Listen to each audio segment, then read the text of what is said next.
Hello everyone and welcome back to another SportsSat Media video here on the channel. My name is Andrew and I will be your host today. Sorry that I've been gone for a while.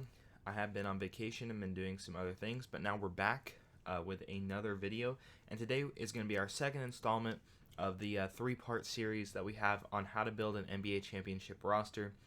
Now this is based off The Last Dance, so if you haven't seen that, go ahead and go check that out as well. Great documentary by ESPN, the only documentary I've ever liked in my lifetime. And also, go and check out the first installment of the series where we talk about how The Last Dance really, the different aspects of the team fit together and really mesh together well as a team.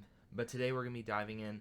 We're going to be looking at some other teams from the past eras, such as the Heat, the Spurs, and maybe even the Warriors, who have mimicked the same type of team that the Bulls had built during that time period. So if you guys think you're going to enjoy, go ahead and leave a like down below. Comment what teams do you think are going to make this list. And while you're down there, go ahead and subscribe. And go and check out this first installment of the series like I said before. But now that we're here, let's go ahead and dive straight in.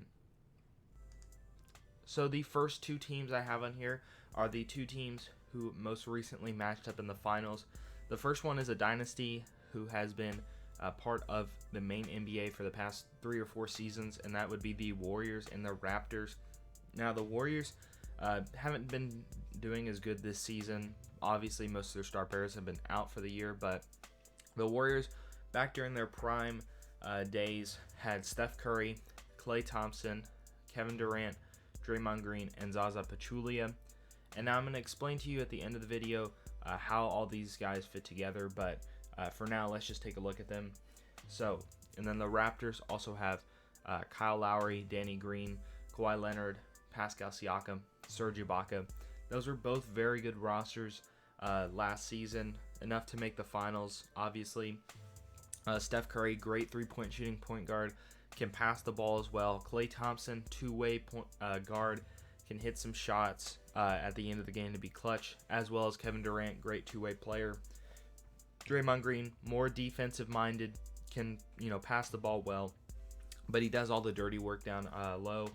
And then you have Zaza Pachulia, who's obviously more of a role-playing center, but he will do a little bit of everything for you, play some defense, all that. And then Kyle Lowry, a little bit of a two-way point guard. He also has a great three-point ability and is able to pass the ball, get some assists, so that's very nice. And then you have Danny Green, who's a two-way guard. He's been with Kawhi every single time that he's won the finals, I believe, up to this point. But Danny Green, two-way, three-point shooter, can hit clutch shots at the end of the game. And then you have Kawhi, great defensive forward who can also score on offense. We obviously saw his amazing finals run last year where he carried the Raptors to that title. And he won finals MVP for both them and the Spurs before, so that was a great accomplishment. You have Pascal Siakam, who kind of came into his own last season, and he gotten even better this season. And then Serge Ibaka, more of a role-playing center as well, kind of like Zaza, but he's a little bit better than Zaza as well. So very nice. And then we'll take a look at how these teams fit in just a second. But we're going to go ahead and move on to the next two teams. So the next two teams we have are a team that also match up in the finals, Spurs and Heat. So the Spurs have Tony Parker, Manu Ginobili, Kawhi, as well as the Raptors did before. Tim Duncan, Thiago Splitter, and the Heat have Mario Chalmers, Dwayne Wade, LeBron James, Chris Bosh, and Chris Anderson, the Birdman. Shout out to him, one of my favorite NBA players.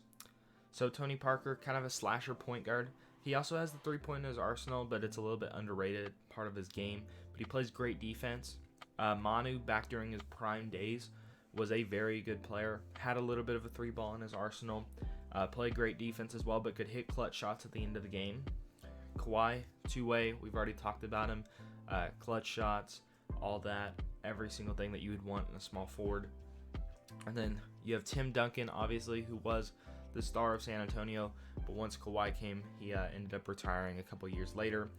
And then you had Thiago Splitter, who was more of a role-playing center for them. Did a little bit of everything, just like Zaza did for the Warriors.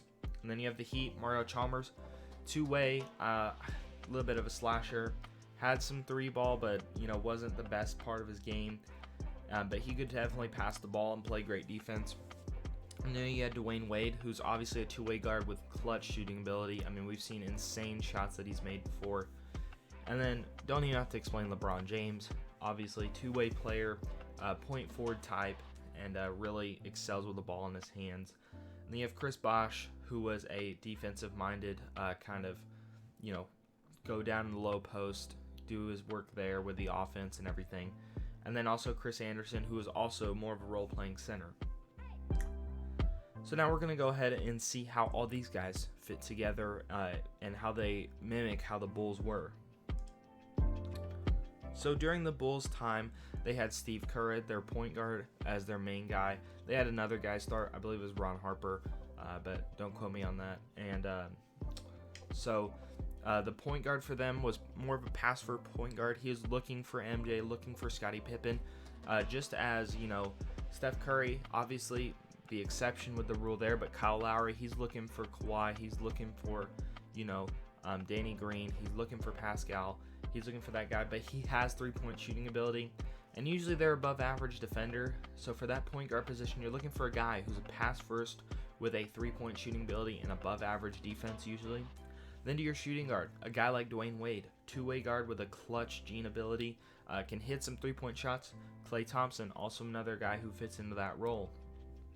And then for your small forward, you have a two-way forward who's also clutch, just like Scottie Pippen.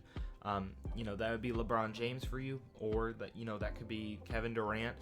Obviously, both those guys are a little bit better than Scottie was, but Scottie definitely excelled during his time. And then you have the defensive-minded forward. And now this is where it really got me, because I was like, Dennis Rodman, but then you had Draymond Green, who is, basically, I feel like almost a carbon copy, but he has better numbers than Dennis did. Obviously scored more points and passed the ball better.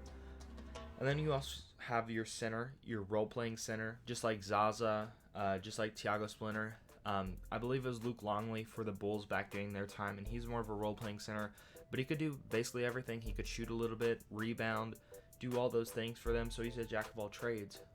So the main thing I take away from this is you don't need a starting center necessarily to win the finals. Center isn't going to be your most important play on the floor, but you're looking more at the shooting guard and small forward being your most important, with a power forward who's defensive minded coming in and filling that role as well. And then you have a point guard who's going to be pass first, three-point shooting.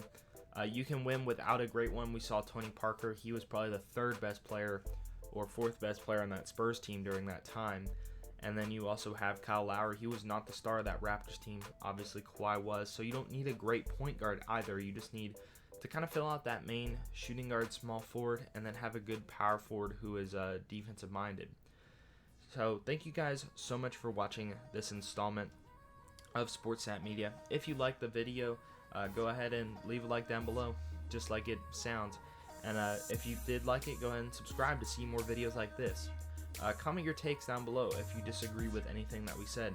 In the next installment of the series, I'm going to be talking about how I would make my team if I had current NBA players, and we're also going to look at two potential teams that I think could really excel in the future for the NBA at following this same program. So thank you guys so much for watching, and tune in for the next video, and I'll see you all in the next one.